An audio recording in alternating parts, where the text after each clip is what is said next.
right. Hey, folks, I see people are starting to trickle in. Thank you so much for joining us for this first mini conference of 2022. I'm thrilled that you're back with us and thrilled to be doing these events again. So I'm going to let people just, trickle in for the next couple of minutes here, and we will start 2 to 3 minutes after the hour. I'm seeing people hop in. Great. Hey, Jeb. Hey, Janet. Judy, Lisa, hello. Patrick, how are you? Sue, how are you? Wonderful. Love seeing names I recognize. It always makes me happy.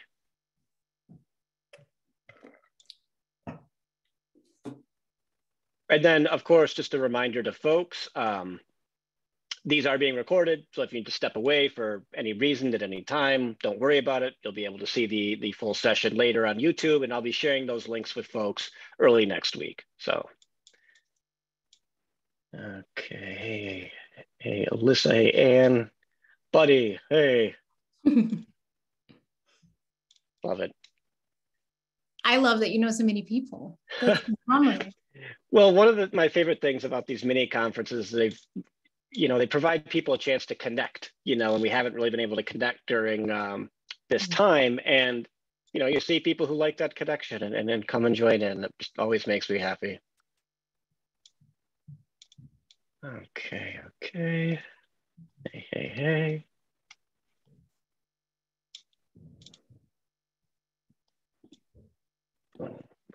Boom.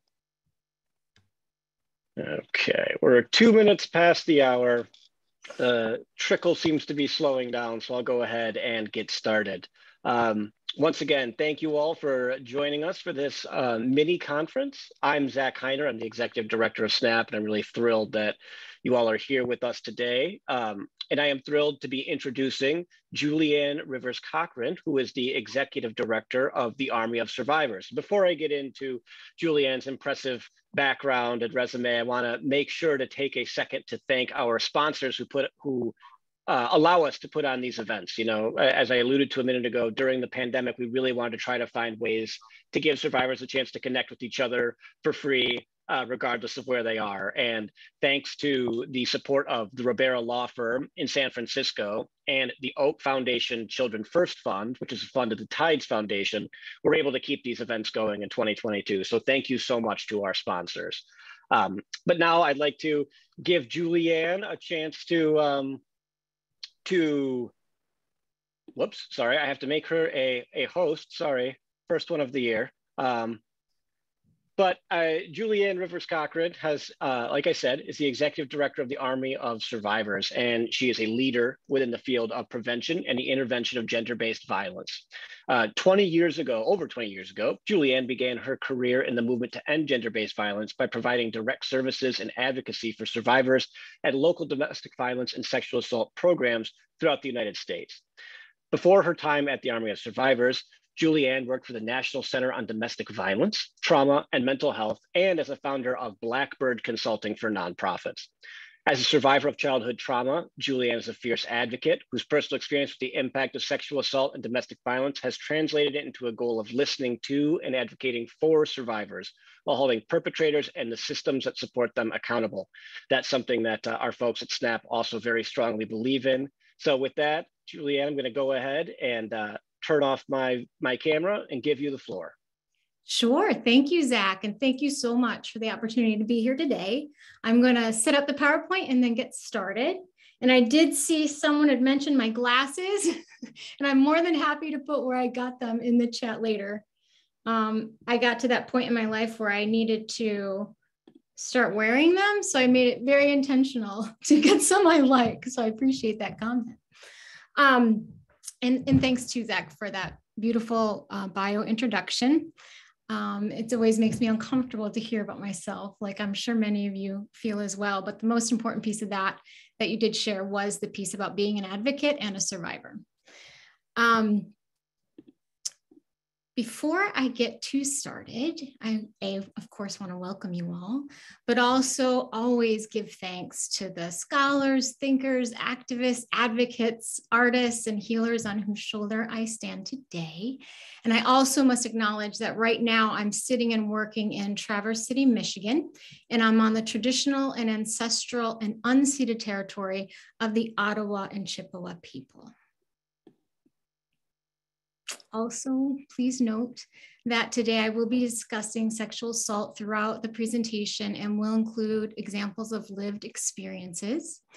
If you are a survivor and whether you have disclosed or decide not to disclose, that's your choice. It's not your fault, and I believe you. So the history of the Army of Survivors, just to give you a little background about who we are and what we do.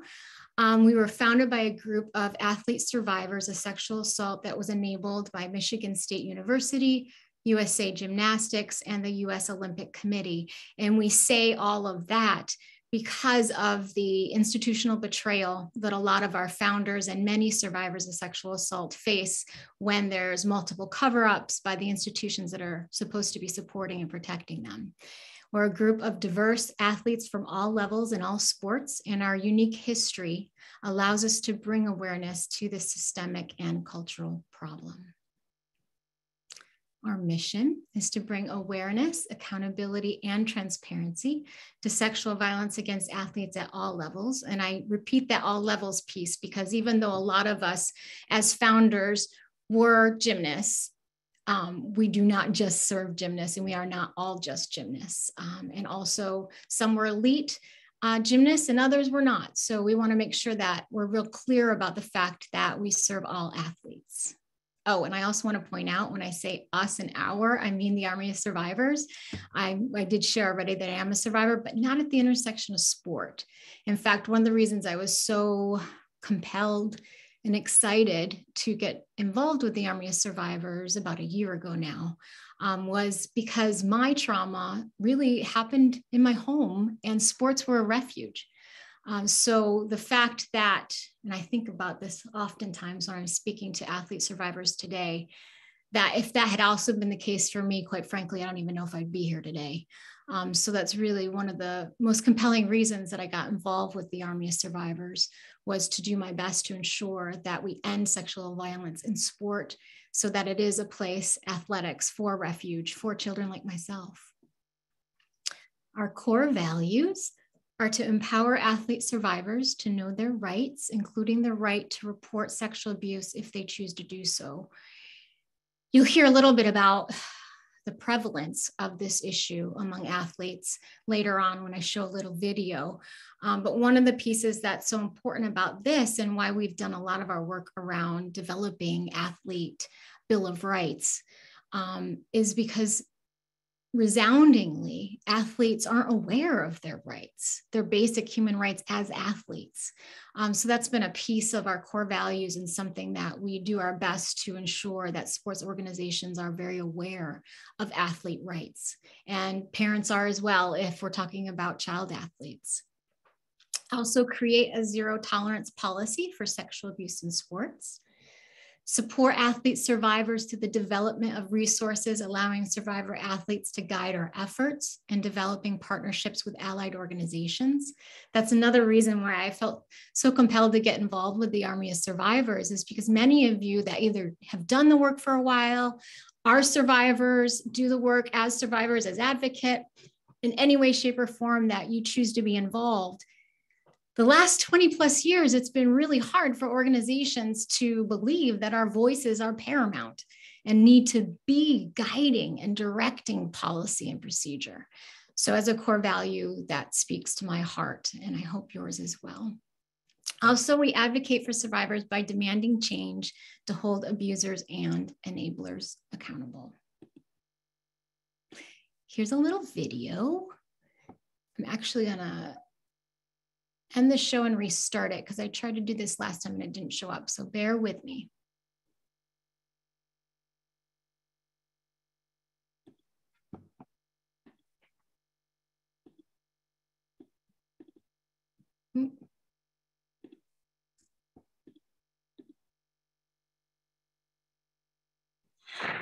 the Army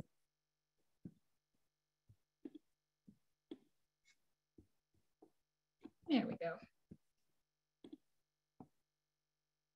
of Survivors is a group of brave and strong survivors of abuse who have really dedicated themselves to advocating for others who may have not found their voice yet. The Army of Survivors was really founded in 2018 by a group of 40 survivors. We had the opportunity to use our voices that many survivors don't usually have. We wanted to make sure that the momentum that we were feeling continued past when we felt the media would be covering our case. About 7% of athletes experience sexual violence within sport, which means that with participation levels as they are today, there are over 3.75 million survivors in the United States alone of sexual violence in sport. It's not just about us, it's about something way bigger. The Army of Survivors aims to bring awareness, accountability, and transparency to athletes experiencing sexual violence at any level of their sport so that this situation never happens to anybody else. Our mission is supported by our 3 activity pillars, which are education, advocacy, and resource creation. Those pillars are really how we support survivors. The goal of this organization is really to give survivors a voice. We work on both the prevention side as well as supporting survivors. Our resources are there for everyone. We're never going to turn you away. We're always going to believe you. We're always going to be there to listen. For more information and ways to get involved, visit thearmyofsurvivors.org.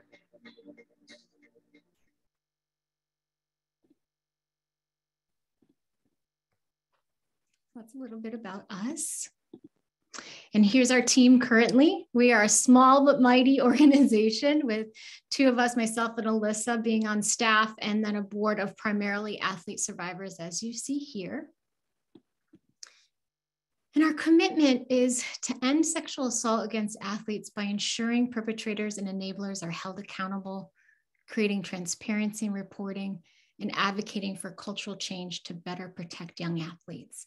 And Louise, one of our founding board members in this last video, mentioned our pillars, and that's advocacy, education, and resources.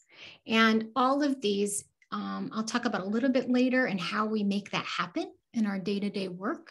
But please do know that we are not direct service, so we don't work with survivors directly other than supporting them to have access to resources and through our own resource creation, as well as finding ways to plug them into interests that they may have regarding legislative advocacy, advocacy itself, or in offering educational opportunities. So that is a big difference with us than a lot of nonprofits that focus on sexual assault, is that we don't provide direct service. But we do, of course, stand with survivors. And I point this out because this is drawn from our recent strategic plan, and it really speaks to our philosophy, and that survivors with lived experience continue to be a priority in all that we do, whether it be hosting survivor speak outs or facilitating survivor roundtables to help guide our policy efforts, being a trauma-informed organization while promoting, trauma-informed practices in every aspect of an athlete safeguarding will remain our guidepost as we grow and cultivate new and existing partnerships.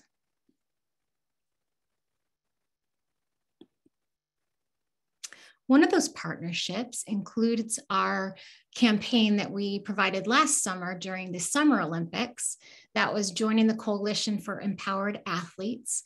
And I had mentioned briefly about the fact that lots of athletes do not understand that they have very specific rights that the sports institution needs to be following and needs to be really part of the ethos of the organization and making sure that athletes are centered. It seems so commonplace and obvious, but based on those statistics of 3.75 million athletes are survivors, or of course, the number being even higher that may become, we recognize that safeguarding isn't the basic understanding or foundation for a lot of sports organizations. And when I say sports organizations, I'm talking about professional sports, so the NHL or NFL, or local camps, clubs, barns in your local community that serve children from very, very young age to, of course, adults, even with community sport. So we recognized that athletes aren't given their rights, and especially child athletes. So this particular campaign was really focused at making sure parents specifically, before they dish out all of that money, many of you are probably parents out there and do support some of these clubs and camps that your children love going to and feel really inspired and compelled to be at with their playmates and also their sports fellow team members. But we recognize a lot of parents don't have this information. And before they are dishing out that money for this club, camp, gym, or barn, they need to make sure that that club, gym, camp, or barn is posting these basic child athlete rights. And so we put together, along with our friends at World Players Association, which I'll talk about when I talk about some of our partnerships, we put together this Child Athlete Bill of Rights using the acronym SAFE. And that's say no. You have the right to say no in unwanted situations. Again, this is directed toward children specifically. Act, you have the right to disclose and act when something doesn't feel right. Feel, you have the right to express your feelings and emotions and receive support. And educate, you have the right to understand what abuse is and how to report it. So that's one of the ways that we try to get the word out to all those gym clubs, camps, and barns in making sure that children are safe and that safety is part of the, like I said before, ethos of the organization. And what I mean by that is we do know that lots of perpetrators of child sexual assault will join organizations that they know they can get away with the abuse. And that's when we talk a little bit about institutional betrayal and the need for institutional courage, and that there isn't this institutional framework that says no children will be harmed that has access to our sports organization, or no adult, because we know adults are also harmed.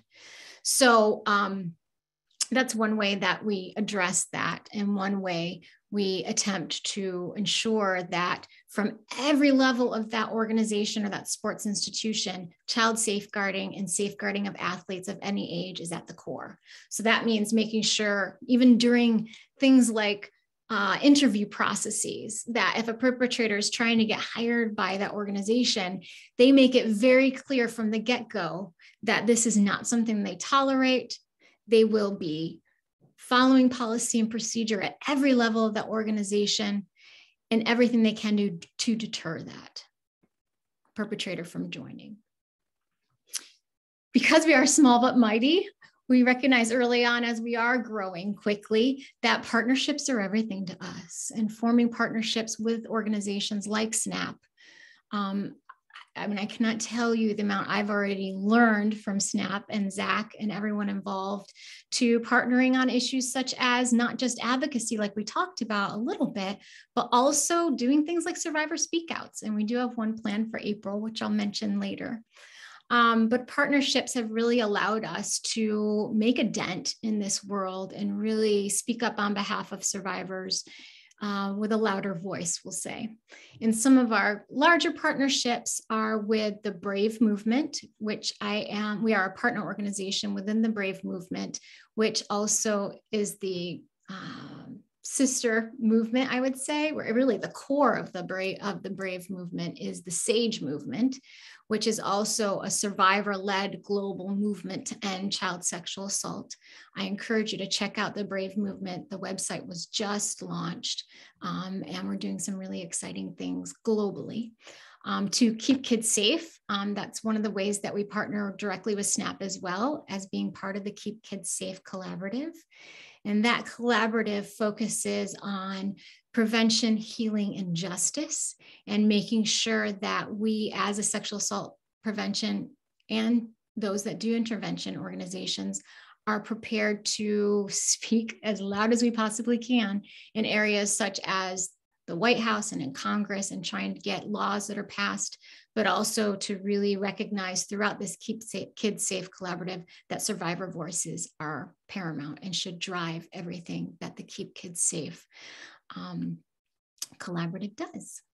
We're also part of the Safe Sport International organization, which is not to be confused with the Center for Safe Sport in the United States. Safe Sport International started a few years ago. Ann Rivers was one of the founding members, and she realized that globally, as well as in the United States, and she specifically has been doing this work in Great Britain for a long time, that there wasn't enough knowledge of the prevalence of sexual assault in sport, and also that sports organizations had the responsibility to be doing safeguarding in a way that they already hadn't been.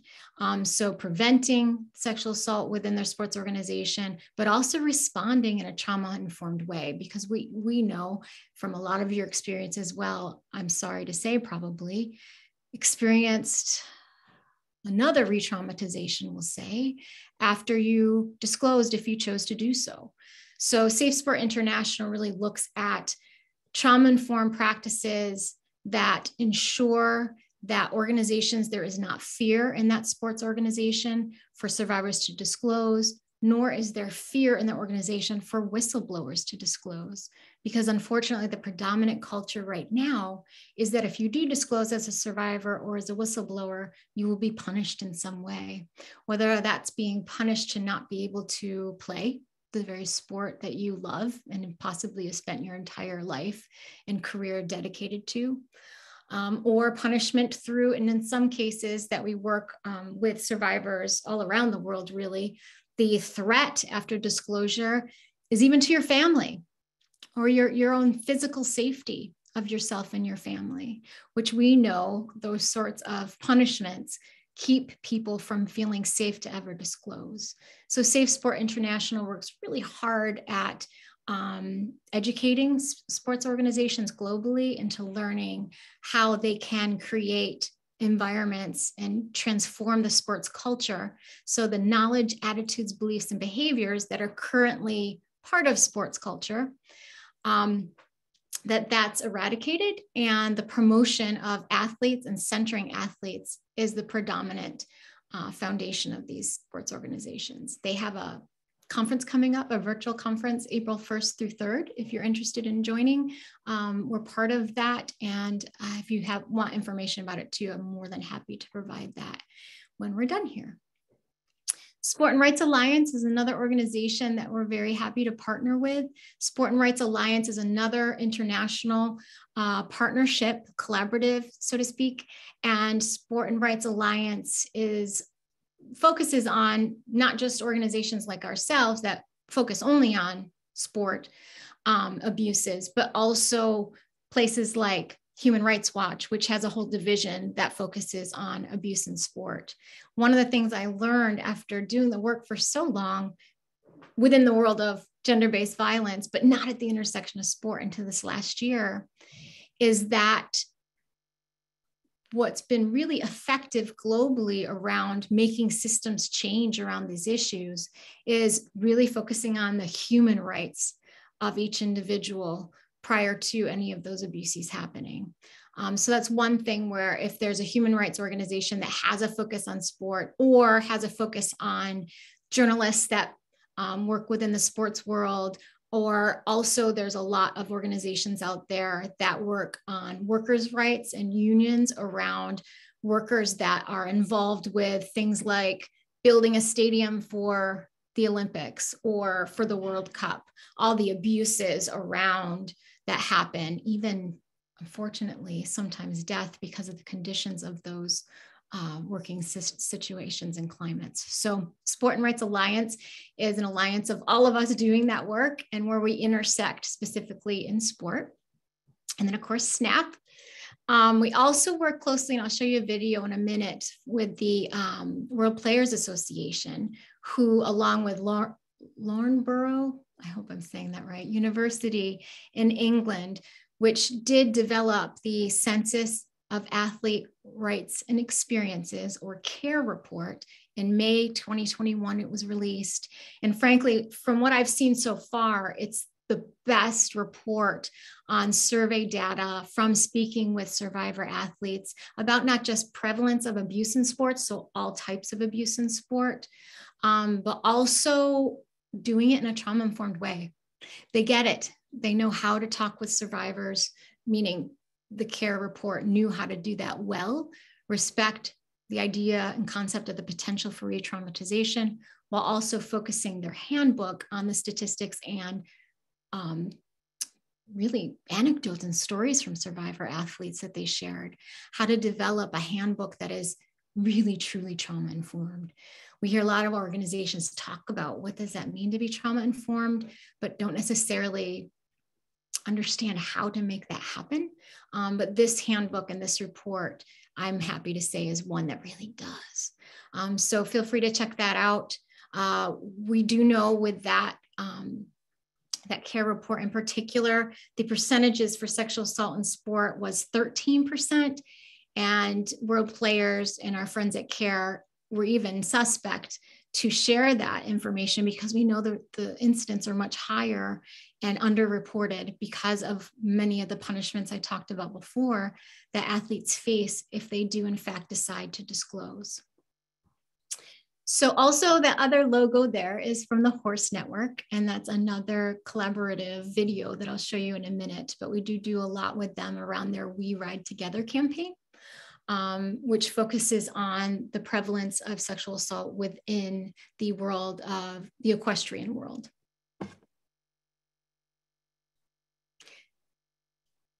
I'm wondering if I should check the chat or if Zach will tell me there's any questions so far before I keep going. I don't want to ignore any of you. But at the end, Julianne. Okay, this is so odd to keep talking without answering questions. So I will keep going. Thank you. I'm gonna get this video started again. Actually, hold on a minute. I'm gonna mute that and do the, you don't want to see the ad attached.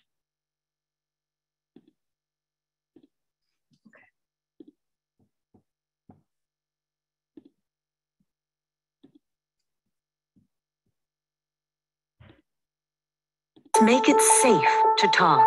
Together we can stand up against abuse in sport. 1 in 3 elite athletes experience physical abuse while training or competing as children. More than half reported having suffered emotional abuse at least once. For many child athletes, sport is a source of abuse and trauma when it should be an opportunity for development and growth. Abuse often happens in secret, and reporting it carries huge personal and professional risks. Acknowledging these challenges, we have developed the Ready to Respond Guide, a hands-on, step-by-step tool for player associations on how to support athletes who want to disclose abuse or harassment. We are here to make it safe to talk. As an athlete, you have a right to say no when something doesn't feel right. Act and reach out for support. Feel your emotions. Education about abuse and how to report it. What happened to you is not your fault. You deserve and have a right to play sports. To receive mental health support. To be cared for. To be fairly treated. To have a say and be heard. To be and feel safe. Together we can change the game. Join the movement. Be ready.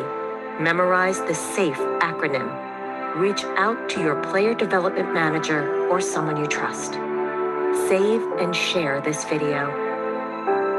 Your player development manager believes you. We are here for you. We stand with you.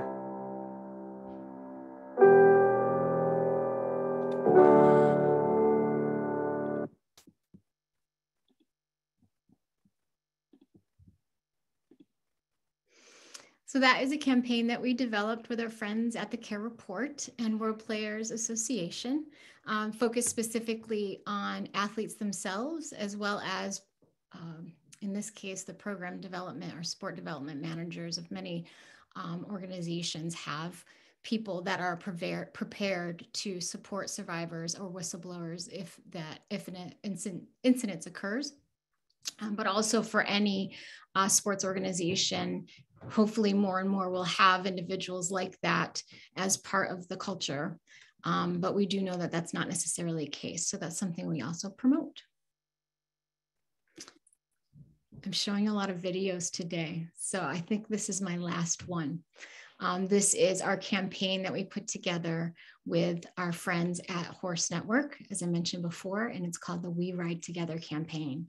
This campaign specifically does have survivor athletes from our board of directors. Currently 3 are featured in this piece, and then 1 athlete survivor from the equestrian world is also included. I will say as a warning, a trauma warning, that they will talk a little bit about their experiences. So while I'm getting this ready, if you need to sign off, it's only about 2 or 3 minutes long. I'll find out and let you know if you do want to sign off for a little bit and not hear their story.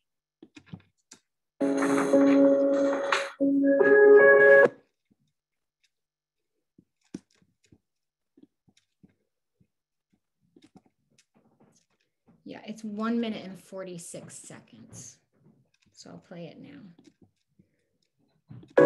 This is what alone felt like. Nobody by my side. Nobody's got my back. Nobody is with me.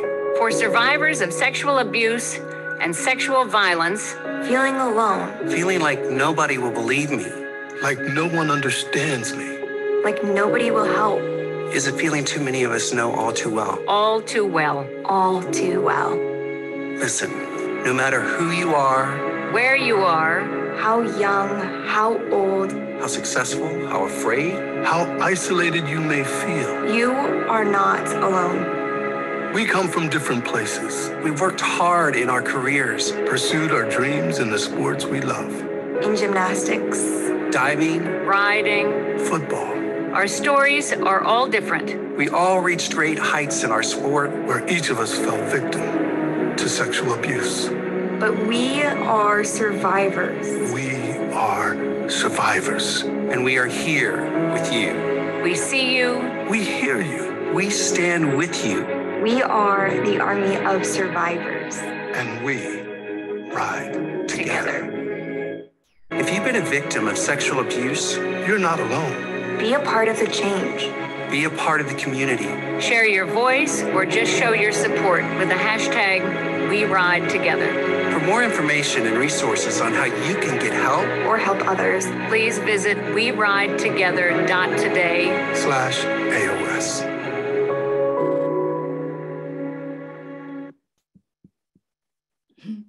I've seen that, I don't even know how many times anymore. And each time I see that, I still get chills.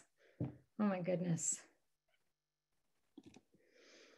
So that's our We Ride Together campaign, featuring from the Army of Survivors, specifically Dwight Hicks, who played for the San Francisco 49ers back in the day when Joe Montana did. I was a big fan when I was in 7th and 8th grade of the team then. So you can just imagine how sort of fandom I was when I realized that Dwight was going to be joining us as a board member. Also, John Michael Lander featured there was a professional diver, world champion, world-class diver. And then of course, Grace French, who is our founder and president of our board of directors. Again, I get chills every time I see that. Some of the things we've been really active lately doing, I thought I would share with you. One of those issues, we'll say, has been around Peng Yu, who is the 3-time Olympic tennis player of China, who back at the end of 2021 disclosed online that she had been sexually assaulted by a Chinese official. And as I mentioned before, Sport and Rights Alliance, as soon as something like that occurs, and or in this case, as soon as she had released that information on Chinese social media, it disappeared very quickly, as well as herself. So there was a good 2 to 3 weeks where no one knew where Peng Shuai had gone. She literally had disappeared after disclosing.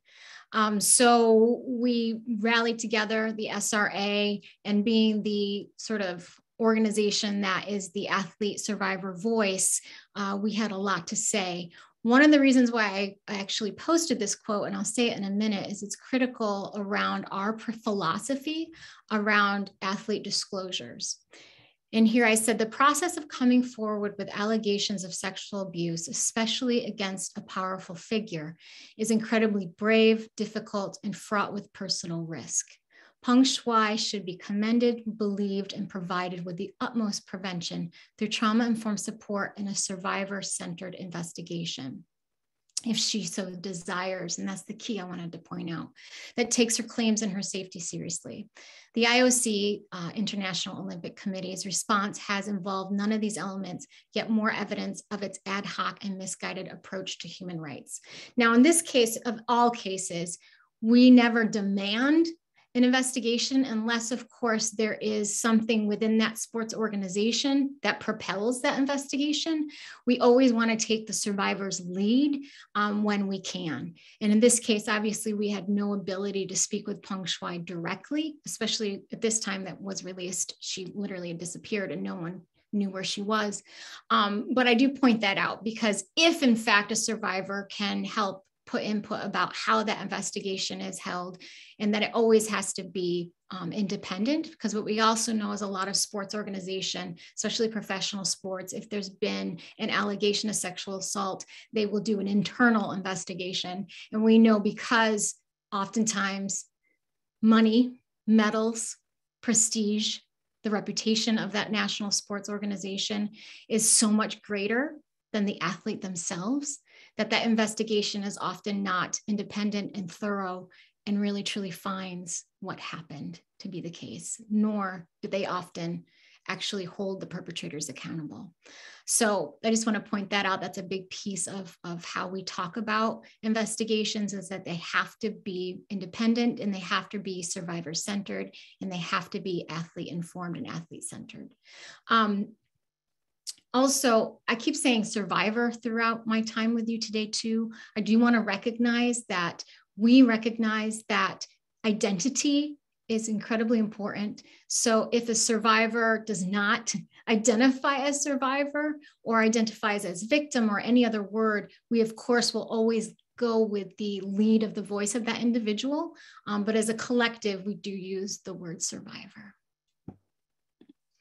I also included this piece because then months later, when the most recent Winter Olympics, which we know were held in Beijing, then the IOC still really didn't act in the way that we demanded they do so. And that was originally when we found that there was an announcement that Thomas Bach, the president of the IOC, was going to have dinner with Peng Shuai in China. But we knew, based on previous human rights violations in China, that probably wasn't necessarily driven by Peng Shuai, her desires or needs, although of course we had no access to her to truly know. But with the history of, like I said, human rights violations currently and previously in China, we were very suspect about that meeting and concerned that that meeting would not be trauma informed. So we spoke out loud and clear about that as well. We also had the opportunity, the Army of Survivors did, to speak with all the journalists that were currently in Beijing to talk about situations of athlete sexual assault, to help journalists understand that they need to be trauma informed themselves when speaking with athletes, because the propensity is so high of abuse within sport, to recognize that at any moment they may be speaking with an athlete that has been abused. So we were able to speak with journalists over there and also commend journalists for all they're doing and all the risks they're taking in situations like they had in the Olympics this past winter. Another cause we've been very active with is, of course, around Michigan University, or excuse me, the University of Michigan. I'm in Traverse City, Michigan. It's very important to say Michigan State University, right? And the University of Michigan. But in this case, many of you have probably already heard about Dr. Anderson, who was a perpetrator of abuse of many students at the University of Michigan. Again, most of our founders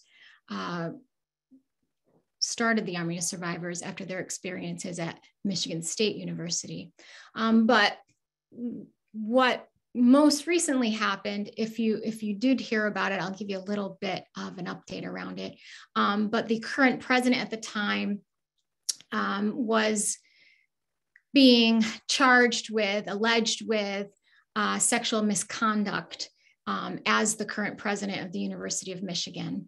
And so we, as we always do, put statements out in support of not just the survivors, all athlete survivors, but in this case, Anderson survivors, because we know that Anderson abused thousands of athletes during his time at the university from 1966 to 2003. And some of the survivors at that time had been camping outside Schlichel's house in early October. And that, of course, is the photograph of John Vaughn, who's become sort of the spokesperson on behalf of Anderson survivors around the campaign of Hail to the Victims. And in fact, had been camping out when all this was happening. And the president still did not take the time to go up front and meet with John Vaughn, an Anderson survivor.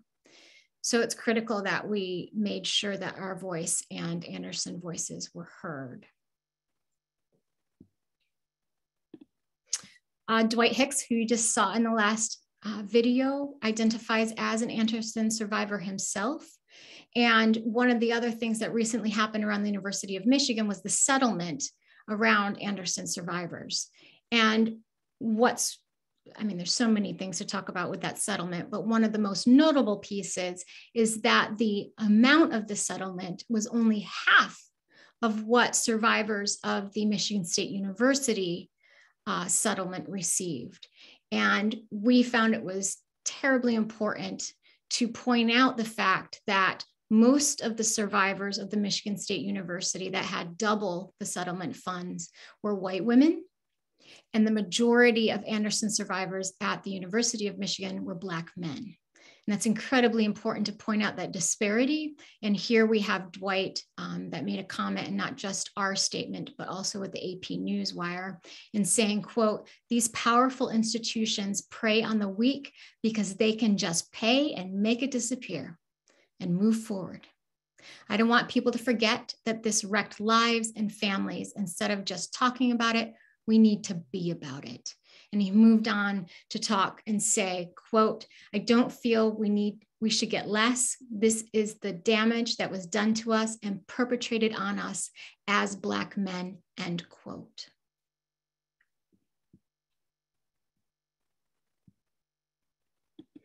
Also, very recently, we had worked closely with Rick Westhead, who is a reporter for TSN, which is the equivalent, I hear, of ESPN in Canada. And hockey is life in Canada. I often hear, I don't know many of you who watch Ted Lasso, but soccer is life is something that one of the players constantly says as his mantra. Well, hockey is very much life in Canada, I'm told by many hockey fans as well as hockey players. And Rick has been one of the most trauma-informed journalists I've ever come across, and how he has covered the Chicago Blackhawks hockey team misconduct case. In October of 2021, that report was released that talked about the organization's lack of response and inappropriate response and re-traumatizing response to allegations of sexual misconduct by a former coach, a video coach in particular.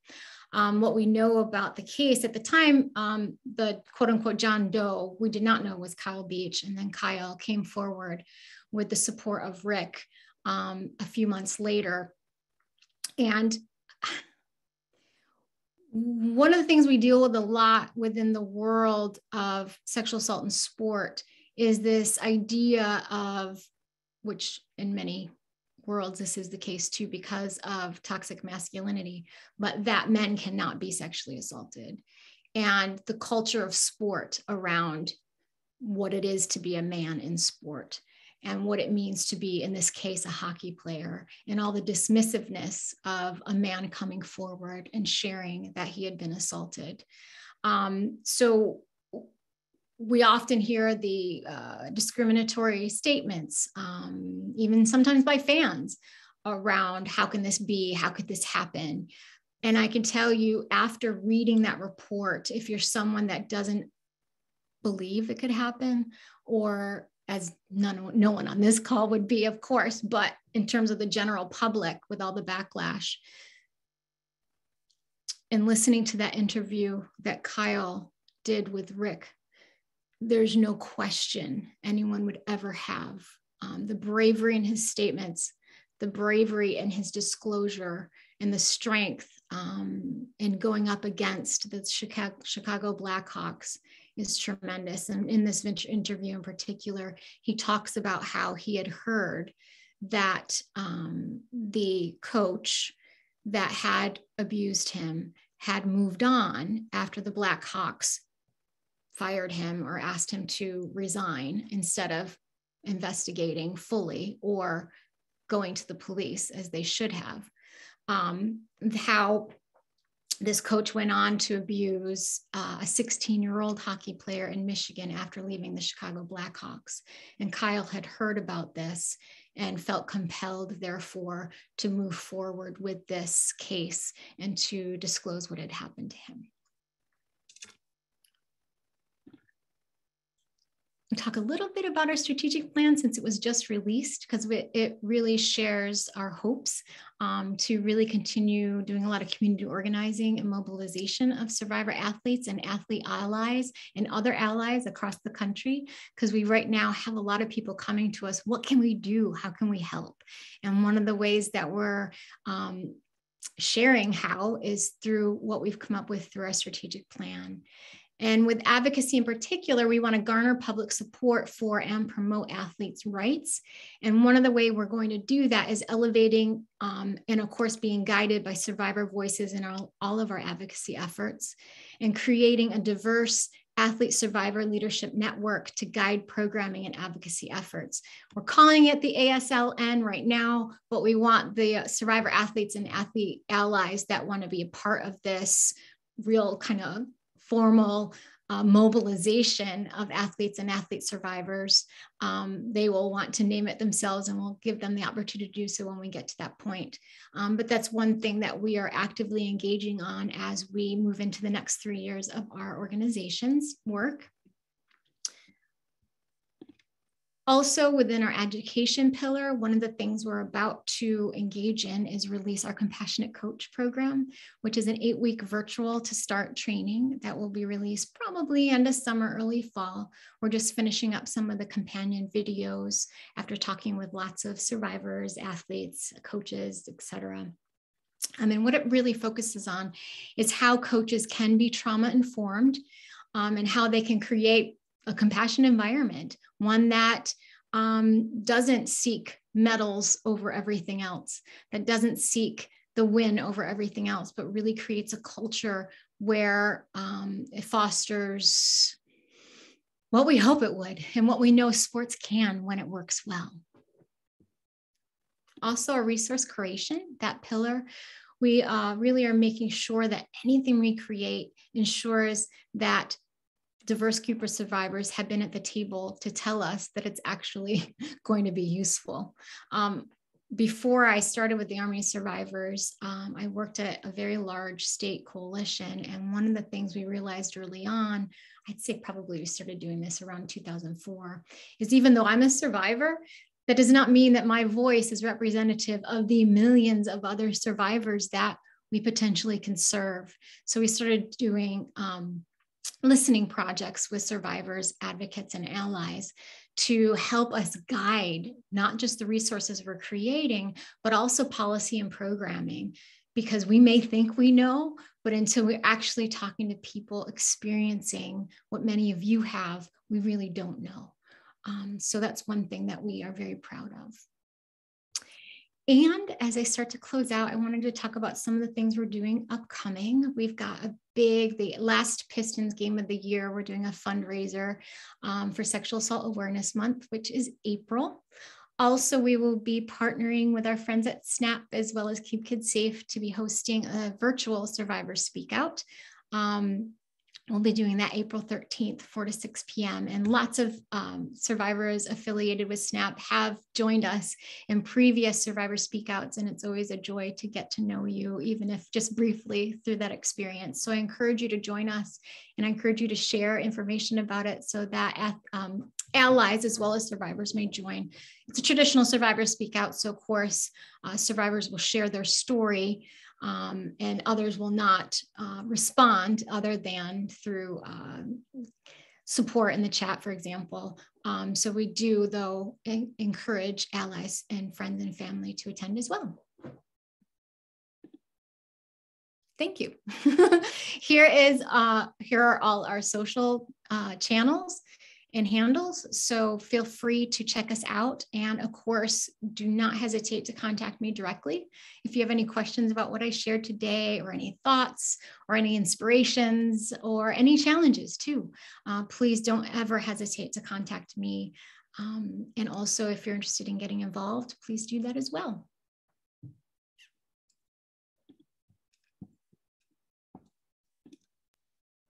Thank you so much, Julianne. I really appreciated that very in-depth presentation. And one thing that really stuck with me as I was listening to you speak, that resonated with me is a lot of the things we were talking about, how institutions in the sports world react and respond to cases of abuse, really resonate with me in how institutions in the religious world respond to abuse. And I hope that is true for many in our audience today. I've got some of my own questions, but before I get into those, I want to take a look at the Q&A that we've got here. One of the first questions was about some of the resources that you said you provide, and Ann wanted to know if the Army provides connections to therapists who are skilled in sexual abuse by authority figures specifically. That's a great question. And one of the initiatives we're about to launch is with I don't want to say sister organization or brother organization, but an organization that we work with closely called Survivors for Change, which was founded by male hockey player survivors. And one of their focuses is on doing the direct service piece. So they are putting a project together with a very large entity that shall not be named until it's launched to do just that. So that will be coming. Other than that, of course, we always connect with a local program if we hear from people directly in their area that we can provide that resource. But as of now, we personally don't. Cool, that makes sense. Patrick put in a really interesting question about, he says, in a growing conservative culture where bills are now being passed that prevent young trans athletes from participating on the team with which they identify, there have been many in the LGBTQ community who have a lot of concern about the emotional and psychological abuse that these young athletes are experiencing. And so is Army of Survivors addressing this? Do you know of other resources that we might be able to provide those folks? Mm-hmm. Yeah, we are addressing that. We have placed a statement probably middle of last year, end of last year, about trans rights, trans athletes' rights in particular, and our support of such. We also speak out as much as we can when we know of abuses occurring. We also speak out as much as we can in support of trans athletes when they reach out to us too. One of the things, and this isn't necessarily specific to trans LGBTQ plus two-spirit athletes, but all athletes in general, is how we speak out is always, again, directed by that athlete and if they are actually competing at the time. So we're very, very careful with how we speak out on behalf of athletes specifically, because we also never want to create more harm or attention when they are actually competing. But there are other resources, absolutely. I would love to share those with you. I just don't have them at the tip of my fingers. But that's something I'm happy to provide with other resources to Zach, who can then distribute them accordingly, if that's okay. Wonderful. We would very much appreciate that. Thank you, Julianne. Yeah. Chisan has a really, really good question here. How does the Army of Survivors assist survivors from immigrant populations, especially when their immigration status is at risk? This is something that, in the clergy abuse world, we deal with a lot as well, recognizing that survivors in those kind of communities might be even more concerned about coming forward because of the outsized retaliation they might be able to experience. And familial retaliation as well. Absolutely. Again, something that's incredibly important to us, but do we have any particular initiatives other than those initiatives that we have with our partner organizations? No. But that does not mean we don't value the question nor the need to do that. Totally. This is an interesting question from an anonymous attendee here, but this kind of goes back to what I was saying about similarity between institutions and, the athletic space versus religious space. But in the space that you're working in specifically, what are the kinds of carrots and sticks in athletics that are used to silence victims? Not being first string. Yeah. That's the most obvious one.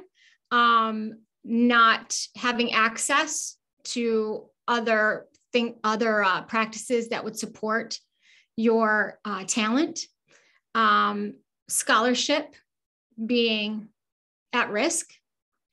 That's often, are we talking about, I'm sorry, I'm thinking is that the question is those things that are held against them. Are we, that's, yeah.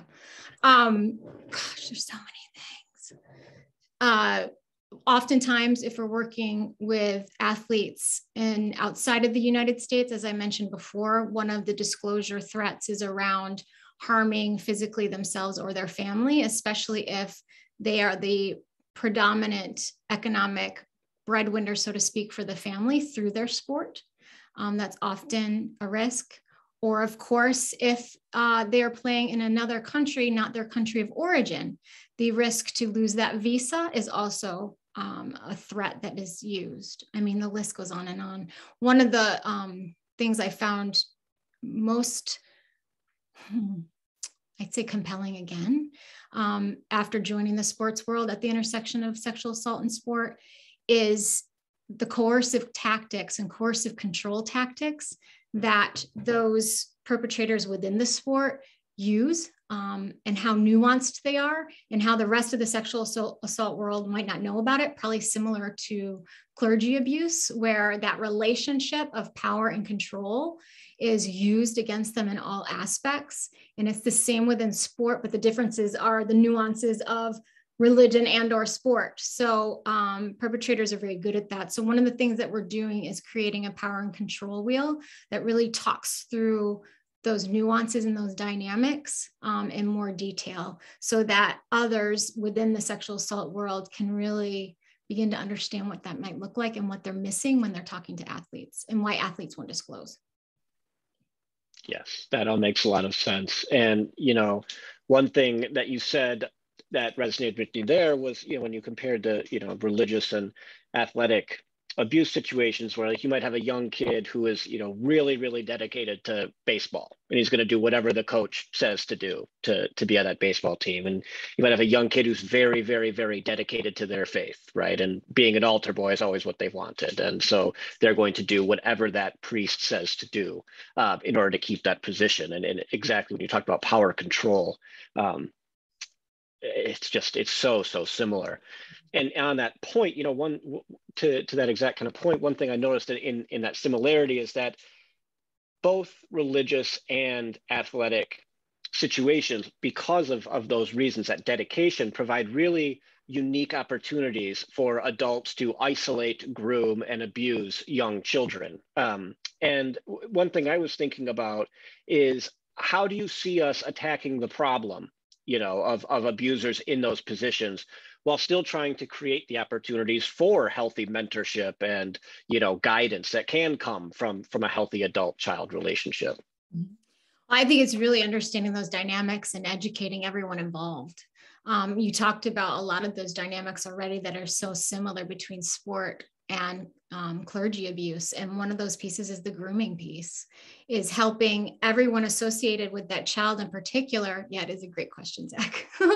All the people associated with that child within that sport being educated on all the ways that perpetrators will navigate that relationship or try to get access to their child.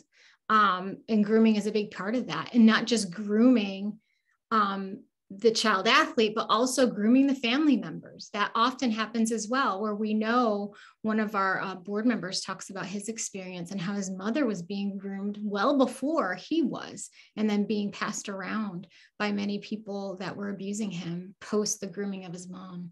So education is a critical piece. You know, we do a lot of primary prevention before any perpetration or victimization occurs. And we know that we've got a lot to do because of the culture of sport, right? So this idea of what it means to be an athlete and what it means to suck it up, what it means to fight through the pain, what it means to not question authority, all these attitudes and behaviors that culturally is the norm. So how do we dismantle that while creating and promoting a transformational culture that is supportive of athletes and centers them? That and how that will fall into place with all of the educational pieces and the policies and procedures that are athlete centered. I think that's how we get to that, but it has to be multi-pronged in the approach. I wholeheartedly agree that it definitely comes back down to education, make sure parents, you know, folks in the community, people in these positions of power recognize the reality of the responsibility that those positions hold for themselves and for everyone else. And I'm very grateful that the Army of Survivors exists to educate in this space. Clearly, the stories of the past couple of years have shown that it is sorely needed. Will continue to be needed, but we're so grateful to have you as a partner and friend and organization in this space. So with that, I want to thank folks who joined us for this session. I'm going to let Julianne go back and enjoy the rest of her Saturday. But thank you all for being here. We'll see you in 15 minutes for Jamuna Rosner's session on our trauma-informed meditation. But beyond that, thank you, be well, and we'll see you soon. Thanks, everyone. Appreciate you. Bye.